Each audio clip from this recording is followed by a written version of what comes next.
बेनकाब करना। पीयूष गोयल साहब ने चीफ मिनिस्टर साहब को एक चिट्ठी लिखी, मेरे दोस्त ने, वो मैं जानता उन्होंने, पर वो जी सौड़ी नीयत है, वो जड़ा अंडर करंट है, वो झूठ की बुनियाद पर खड़ा है। जड़ों पट दूं झूठ नूं,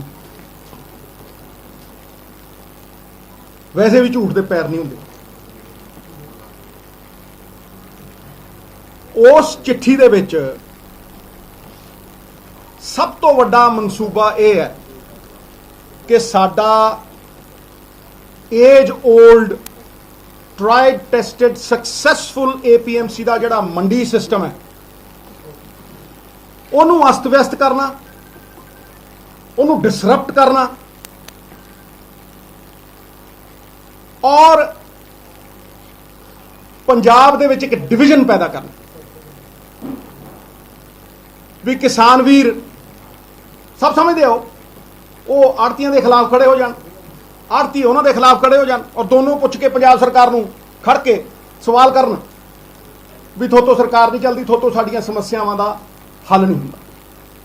ये डिविजन जिहड़े गोरे पैदा करते हुंदे सीगे, ये डिविजन पैदा करने की कोशिश की जा रही है और मैं 4 पॉइंट दसूंगा और इन्हां दा झूठ का पर्दाफाश हो जू पूरी तरह। मैं पहला भी जदों भी गल की है तर्क ते की है और सरेआम कह के की है भी किते भी कोई भी सेंटर सरकार का बंदा आके मेरे नाल पहले किसी ने अज तक कोई जवाब नहीं दिता। हुण गोयल साहब ने बड़ा कैटेगोरिकली डायरैक्ट पेमेंट की गल की है और जे तुसी देखो डायरैक्ट पेमेंट भी हरेक बंदे नूं तनख्वाह वो खाते च पैंदी है। ये तो बड़ी वधिया गल है, गल सुनन च बड़ी चंगी लगती है, पॉलिसी लिखण दे विच बड़ी चंगी लगती है, बड़ी सुहावनी है। पर मैं कहना छाती ठोक के शुरली है, यदा मनसूबा कुछ होर है। गोयल साहब ये तर्क देंदे है कि जी पंजाब दा जिहड़ा रेवन्यू डिपार्टमेंट है उन्होंने लैंड रिकॉर्डों के बारे सारा कुछ पता है और सब कुछ जानू है, ओनरशिप होल्डिंग्स के बारे। पर मैं सेंटर सरकार का आपदा ही तीर इन्हां दे वल करता, मैं मोड़ देना उन्होंने इन्हां वल।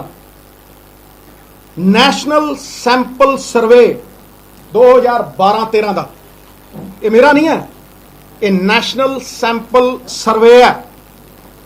वो कहता भी 24% खेती जी होंगी वो ठेके ते होंदी है। मैं वो एडिशन कर लग्या 24% खेती ठेके ते होंदी है, मैं वो एडिशन कर लग्या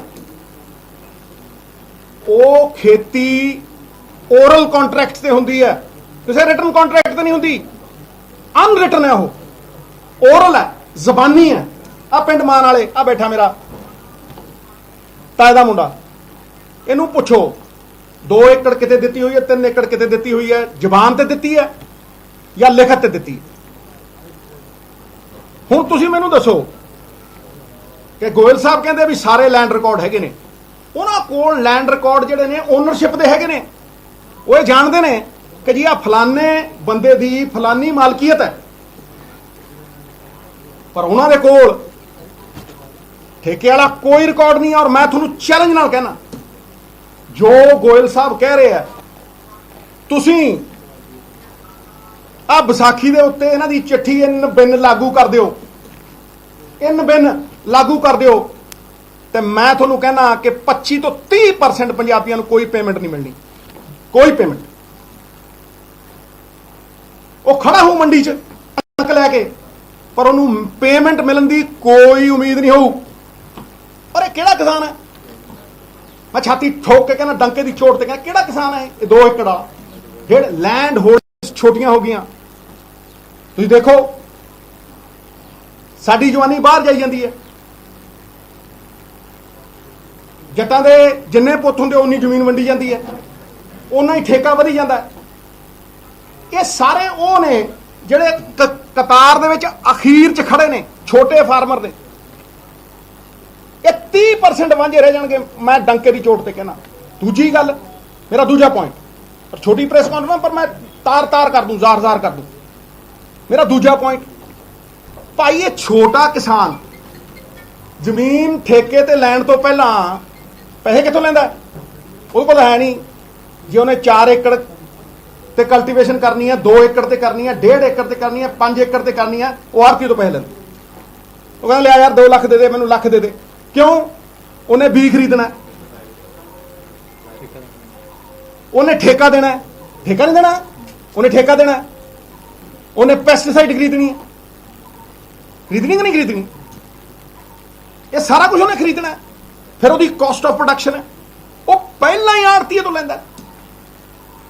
ਆੜ੍ਹਤੀਆ ਉਹ ਕਾਸਟ ਬੀਅਰ ਕਰਦਾ। ਇਹ ਐਨਟਵਾਈਨਡ ਸਿਸਟਮ ਹੈ। ਕੋਈ ਇਹ ਥੋੜਾ ਨਾ ਵੀ ਤੁਸੀਂ ਆਪਣਾ ਤੁਗਲਕੀ ਫਰਮਾਨ ਜਾਰੀ ਕਰੋਗੇ ਤੇ ਸਿਸਟਮ ਜ਼ਾਰ ਕਰ ਦਿਓਗੇ। ਇਹ ਤੇ ਉਦੋਂ ਦਾ ਚੱਲੀ ਆਉਂਦਾ। ਤੁਸੀਂ ਦੇਖ ਲਓ ਕਿੰਨੀ ਦੇਰ ਦਾ ਚੱਲੀ ਆਉਂਦਾ। ਇਹ ਭੁਲੇਖਾ ਹੈ। ਕਈ ਲੋਕ ਕਹਿੰਦੇ ਨੇ ਜੀ ਕਿ ਆੜ੍ਹਤੀਆ ਜਿਹੜਾ ਸਰਵਿਸ ਪ੍ਰੋਵਾਈਡ ਕਰਦਾ ਨਾ, ਮੈਨੂੰ ਲੱਗਦਾ ਕਣਕ ਸੁਕਾਉਣ ਦੀ ਸਰਵਿਸ ਪ੍ਰੋਵਾਈਡ। ਬਿਲਕੁਲ ਨਹੀਂ, ਝੂਠ ਹੈ।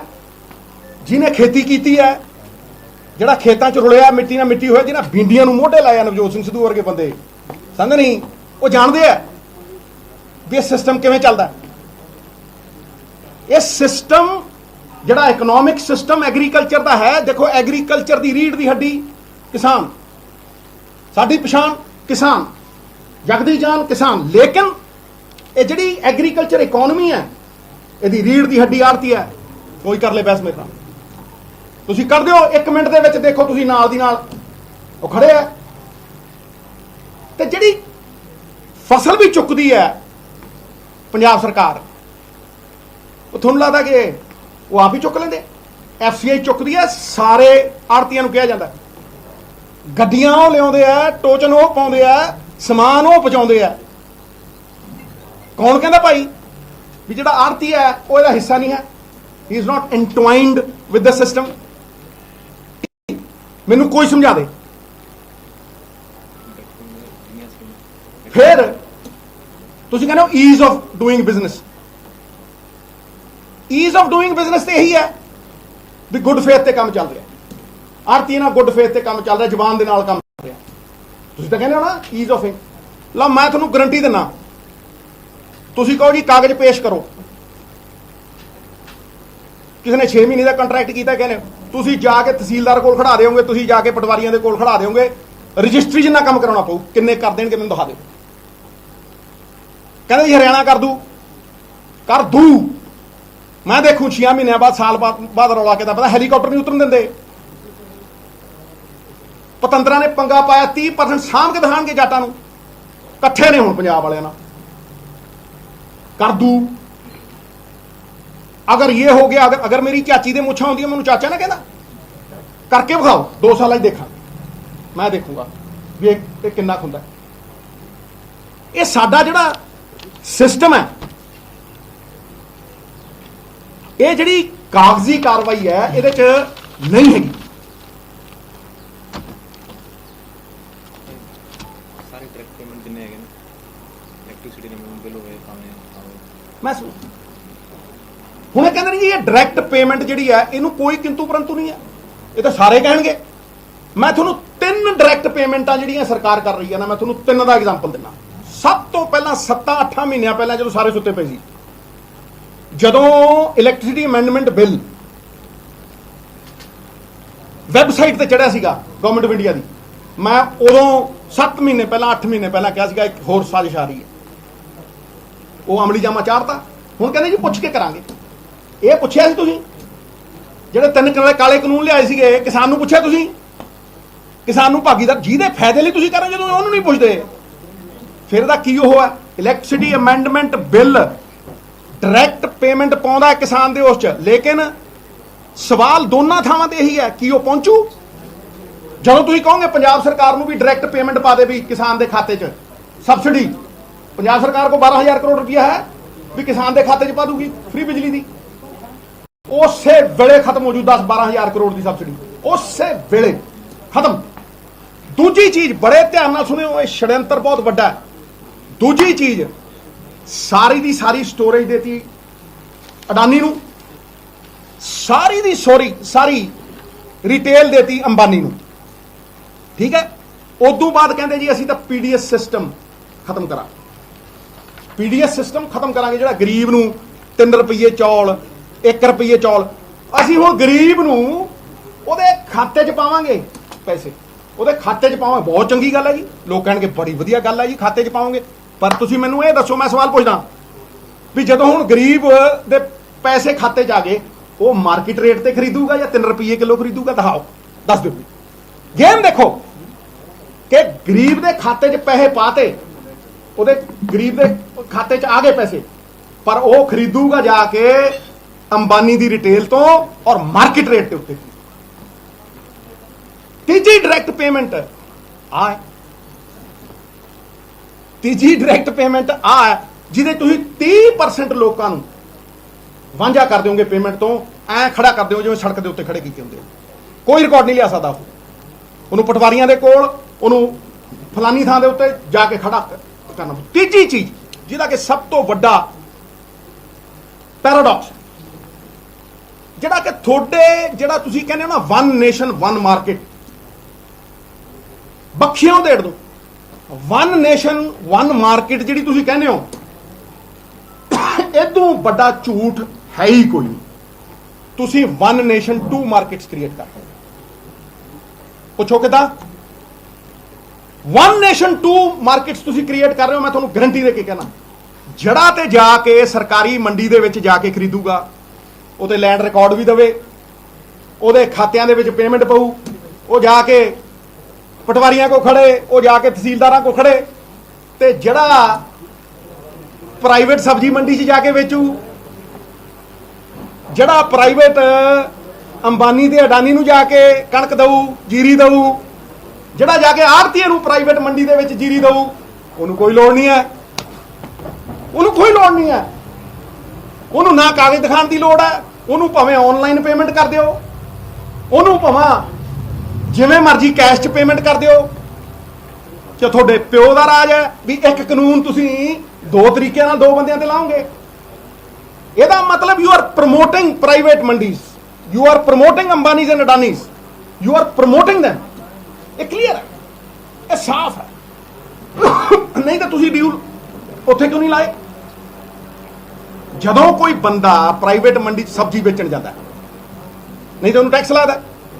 ਮੈਂ ਯਾਰ ਜਾ ਕੇ ਪ੍ਰਾਈਵੇਟ ਮੰਡੀ ਵਾ, ਤੇ ਉਹ ਕਾਗਜ਼ ਦਿੰਦਾ, ਜਾਂ ਤੇ ਤੁਸੀਂ ਉਹਨੂੰ ਵੀ ਲਿਖਦੇ, ਉਹ ਕਾਗਜ਼ ਦਿੰਦਾ। ਜਦੋਂ ਕੋਈ ਬੰਦਾ ਅੰਬਾਨੀ ਅਡਾਨੀ ਨੂੰ ਦੇਣ ਜਾਊ, ਉਹ ਕਾਗਜ਼ ਦਿੰਦਾ, ਉਹਨੂੰ ਤੁਸੀਂ ਆਨਲਾਈਨ ਪੇਮੈਂਟ ਕਰਦੇ ਹੋ। ਇਹ ਕਿੱਥੋਂ ਦਾ ਇਨਸਾਫ ਹੈ ਅੱਜ ਸੈਂਟਰ ਸਰਕਾਰ ਵਾਲਿਓ, ਵੀ ਤੁਸੀਂ ਇੱਕ ਕਾਨੂੰਨ 2 ਬੰਦਿਆਂ ਲਈ ਅੱਡ-ਅੱਡ ਲਾਗੂ ਕਰ ਰਹੇ ਹੋ? ਇਹ ਹੋਇਆ ਕਦੇ ਅੱਜ ਤੱਕ ਕਿ ਜੀ ਤੇਰੇ ਲਈ ਕਾਨੂੰਨ ਅੱਡ ਹੈ, ਤੇਰੇ ਲਈ ਕਾਨੂੰਨ ਅੱਡ ਹੈ, ਤੇਰੇ ਲਈ ਕਾਨੂੰਨ ਅੱਡ ਹੈ? ਇਹ ਜਿਹਾ ਕਿਹੜਾ ਕਾਨੂੰਨ ਹੈ? ਮੈਨੂੰ ਦੱਸ ਦਿਓ, ਸਮਝਾ ਦਿਓ। It impinges on the spirit of the Constitution. No discrimination on the basis of caste, color and creed. ਸਾਡੀ ਕਨਸਟੀਟਿਊਸ਼ਨ, ਸਾਡੇ ਫੈਡਰਲ ਸਟਰਕਚਰ ਦੇ ਉੱਤੇ ਬਹੁਤ ਵੱਡੀ ਮਾਰ ਹੈ। ਤੁਸੀਂ ਬਾਂਹ ਮਰੋੜ ਨਹੀਂ ਚਾਹੁੰਦੇ ਹੋ ਸਾਡੀ, ਤੁਸੀਂ ਡਬਲ ਸਟੈਂਡਰਡ ਦਿਖਾਉਂਦੇ ਹੋ, ਤੁਸੀਂ ਡਿਸਪੈਰਿਟੀ। ਕਨਸਟੀਟਿਊਸ਼ਨ ਕਹਿੰਦਾ ਇਕੁਆਲਿਟੀ, ਕਿੱਥੇ ਦੀ ਇਕੁਆਲਿਟੀ ਹੈ? ਤੁਸੀਂ ਡਿਸਪੈਰਿਟੀ ਕਰ ਰਹੇ ਹੋ, ਸ਼ਰੇਆਮ ਡਿਸਪੈਰਿਟੀ ਕਰ ਰਹੇ ਹੋ। Same law, different for different people. ਇਸ ਕਰਕੇ ਮੈਂ ਕੋਰ ਨਿੰਦਾ ਕਰਦਾ, ਔਰ ਇਹਨੂੰ ਇੱਕ ਛੜਯੰਤਰ ਸਾਡੇ APMC ਨੂੰ ਡਿਸਮੈਂਟਲ ਕਰਨ ਦਾ, ਇੱਕ ਐਸੀ ਸਿਚੁਏਸ਼ਨ ਕ੍ਰੀਏਟ ਕਰਨ ਦਾ ਜਿਹੜੀ ਕੱਲ ਨੂੰ ਕਿਓਸ ਟੂ ਕਨਫਿਊਜ਼ਨ ਕ੍ਰੀਏਟ ਕਰ, ਭਾਈ ਲੜਾ ਦੇ। ਪੰਜਾਬ ਦੇ ਵਿੱਚ ਇੱਕ ਐਸੀ ਪਰਿਸਥਿਤੀ ਪੈਦਾ ਕਰਦੇ ਜਿਹੜੀ ਲਾਅ ਐਂਡ ਆਰਡਰ ਸਿਚੁਏਸ਼ਨ ਬਣ ਜੇ, ਫਿਰ ਤੁਹਾਨੂੰ ਹੈਂਡਲ ਮਿਲ ਜੇ। ਫਿਰ ਤੁਹਾਡੇ 4 ਲਗਾੜੇ ਉੱਠ ਕੇ ਜਿਹਨਾਂ 2 ਸੀਟਾਂ ਨਹੀਂ ਮਿਲਦੀਆਂ, ਉਹ ਗਵਰਨਰ ਕੋਲ ਜਾਣ ਤੇ ਕਹਿਣ, ਦੇਖੋ ਜੀ ਆ ਦੇਖੋ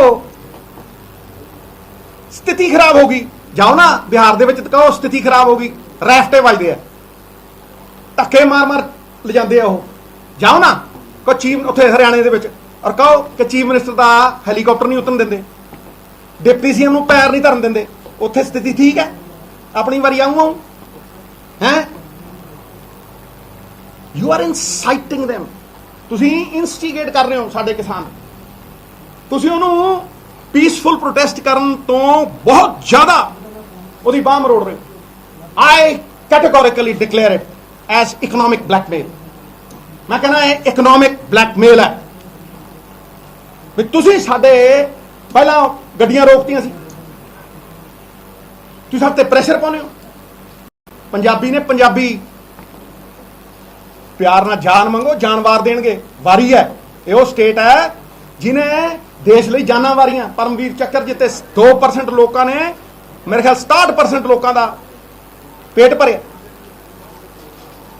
ਹਾਂਜੀ, ਹੁਣ ਮੈਂ ਅਗਲੇ ਪੁਆਇੰਟ ਤੇ ਆਉਣਾ। ਇਹ ਹਟ ਕੇ ਹੈ ਚਿੱਠੀ ਤੋਂ ਥੋੜਾ ਜਿਹਾ, ਪਰ ਇਹ ਜੁੜਿਆ ਹੋਇਆ। ਇਹ ਹੈਗਾ ਜਿਹੜੀ ਆਰਬੀਆਈ ਦੀ ਸਾਡੀ ਕੈਸ਼ ਕ੍ਰੈਡਿਟ ਲਿਮਿਟ ਹੈ।